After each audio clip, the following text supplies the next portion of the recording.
Hello and welcome to Racel 1919. I'm just after watching the Daniel Farke Presser, and we all know I support the man at the minute. And what frustrates the life out of me is this whole thing about he says he can take 10 words to answer a question, and he takes 10 million. That really pisses me off. But anyway, it's him. The other thing is, I am sick to the back teeth of Farkas saying about us being emotional. And he's constantly saying it like we are an emotional fan base and we're an emotional club. And it's like, it gets to the stage now where, you know what, Daniel, that's fine, but we are fans. It's who we are. Stop saying it. It's not an excuse. It's definitely not an excuse for you to make wrong decisions or to come out and try to justify things, and because you're trying, or not to even to speak to the fans because you're saying that we are emotional and we don't really understand or whatever. Just stop saying things like that and just be forthright. We're grown ups for the most part. Just tell us straight if somebody's injured. If we don't want to hear something, just tell us, because it's really grating. And I support you. So if I didn't support you, if somebody that didn't support you and didn't want you at the club, if they're getting pissed off, if I'm getting pissed off, how pissed off are they? So just tone that side of it down, Daniel. Team news on a good front, on the good news front is Perry's back in training, which for me is massive, because then that creates two number ones fighting against each other. Yes, he won't be back. So obviously we know who starts. Darlow starts, which I'm fine with, because personally I think he's number one at the minute anyway. So I don't think Perry deserves to be in there right now with the way Darlow's been playing. And then on the bad news side of that, then we've got a couple with Dan James, 4 to 6 weeks. Willie calf problems, so he's going to be missing this game. So it'll be after the international break. And then you have Harry Gray. The Harry Gray one isn't as significant because he's probably fourth choice striker. But I'm going to come back to this. At what point are the club going to come out and answer the fans? Why are we not doing it? Why are they not coming out to us? We have Dan James out 4 to 6 weeks. Thank the Lord it's not an ACL. Thank the Lord. But we have also got Willie out now for the last few games, and he's out for this game, and he hopefully will be back after the international. But why have we not brought anybody in? Why did we not bring anybody in to replace Dan James in the right wing? And then we let Ramrazani go, which, to be fair, at the time I thought was a decent enough move. But we didn't bring anybody in. So either the club have been disingenuous a little too Farke, or they've been completely shafting the fans. It can't be one or the other. It has to be probably both. The club's PR, these people are meant to be PR gurus. Their PR right now with the fans, for the most part, whenever it comes to answers and telling us or talking to us, is in the toilet.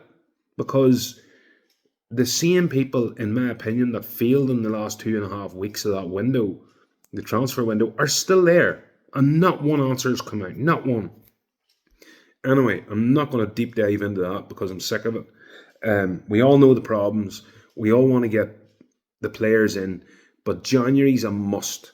There's a big thing that a psychological thing. Spurs at the weekend. We know Spurs are a good team. They're not the Spurs of a couple of years ago. We know that. I've said that. We all get that. But they're still a good team. They're full of international players. But we beat Spurs, we go top half of the table going into the international break. We go top half of the table going into the international break. Psychologically, that's huge. After 7 games, if you're top half of the table, for the teams in the bottom 3, looking up to Leeds and possibly Sunderland in the top half, that's a mountain to climb, psychologically. Points-wise, it's also a mountain to climb. And we have played okay. We've played well. Don't get me wrong, we've played well. But there's room for us to improve, and we all know that. We haven't won every game 2-0. Or, we haven't been... We've had to really dig in and find results. It's not that it's been free flowing and all the rest, but it's getting better game by game. We made a mistake against Bournemouth. I'm not deep diving that. We made a mistake against Fulham. We're not deep diving that. But add another couple of points, 3, 4 points there. You're sitting in the top four. I'm just saying, we're doing all right. Even more annoying is the fact that the 49ers didn't back the man in the summer, because if you had the absolute cutting edge up front or on the wing, this is one of the things that really gets to me. Is this is where Jack Harrison to me has got to start against Spurs. He gives you so much more offensively than Brendan Aronson. And DCL is going to be massive for us against Spurs. He's going to be playing up against one of two scenarios. It's going to be Romero and Van de Ven, or it's going to be Danzo and Van de Ven.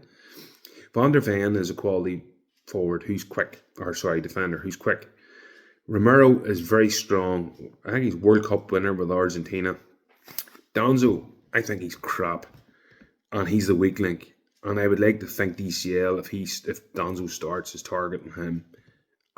But we need people in and around DCL. We need somebody with an engine, with a cutting edge, that actually can break eggs with a shot, i.e. Jack Harrison, i.e. Brendan Aronson. Brendan Aronson can't start this game. Please, Lord.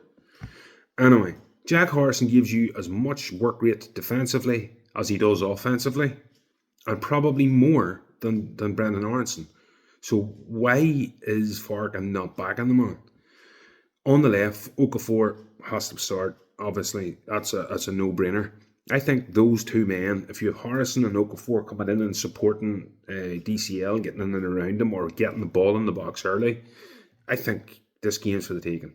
100%. I think our midfield out-competes their midfield. I think we're bigger, we're stronger, we're more physical, we're faster. I think we out-compete them in the midfield.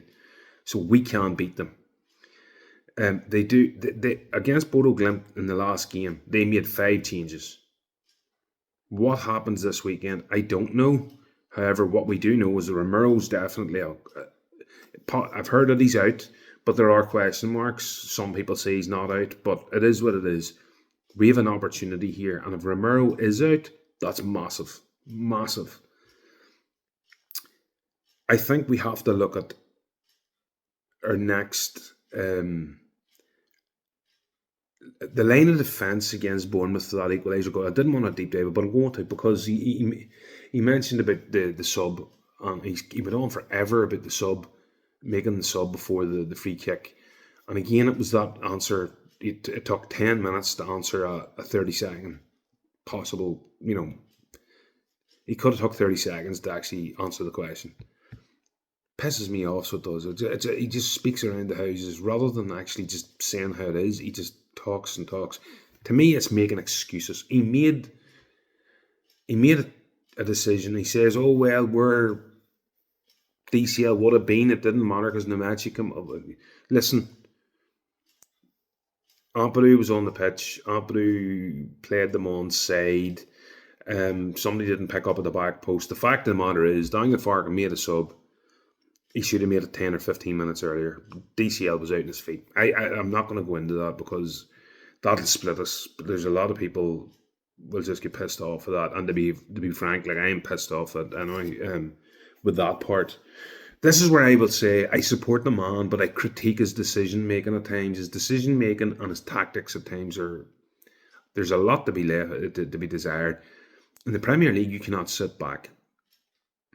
You can't sit back just and soak pressure. Every team in this league has somebody that will take one chance and score a goal. And that goal could be the difference between you getting relegated and staying up. It's as simple as that. But anyway, move forward. In a positive note, Cookstown man Stuart Dallas is an ambassador for the club along with Lucas Radaby. For me, that's brilliant. 2 legends of our club, 2 different eras of the club, but equally loved by the fans. Going to be doing a lot more appearances with the club on TV, etc. And I think it's brilliant spokespeople, not just for the club, but like almost like a link between the fans and the players, or the fans and the club. Two highly respected men by the club themselves and by the players and the fans.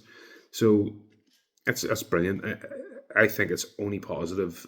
I think there should be more. I think there should be more recent players who have been that have retired recently. Like, where's Coops? He should be involved somewhere, in my opinion.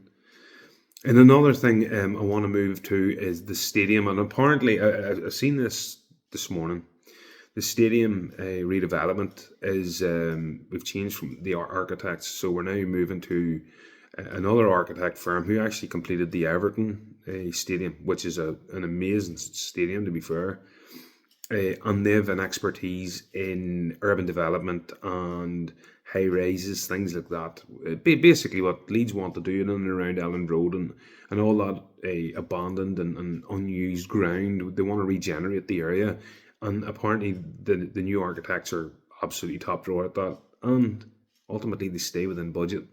So I think the 49ers, on paper, have made the right decision there. We'll have to wait and see. But again, for me, it's great news. We're going to regenerate Allen Road, vastly, needed, for a long, long time. But for me, unless we stay in the league, it doesn't matter, because if you're in the Championship, you're not filling the 55 to 60,000 seater stadium. Even though we are Leeds United, it's just not going to happen. So we need to stay in this league, and for us to stay in the league, we got to get results. And for us to get results, we have to back the manager, i.e. the 49ers. Short and sharp, my opinion is very positive for the weekend. Very positive. I think personally we win at the weekend 3-1. I'm really annoyed with the Dan James and Willie Nelson scenario. Really annoyed. Really, really annoyed. But me being annoyed is not going to bring back Dan James any quicker. And we're not going to be able to bring in anybody to replace him until the 1st or 2nd of January. So I like to think the 49ers are on this, but I have no faith in that. Listen, thanks for watching. Again, this is RaySill1919. Like, comment, subscribe. Listen, I'll try to get back to you. I always say it. Opinions are like arseholes. We all have them. Don't have to agree with them, but let's talk it out. Good luck.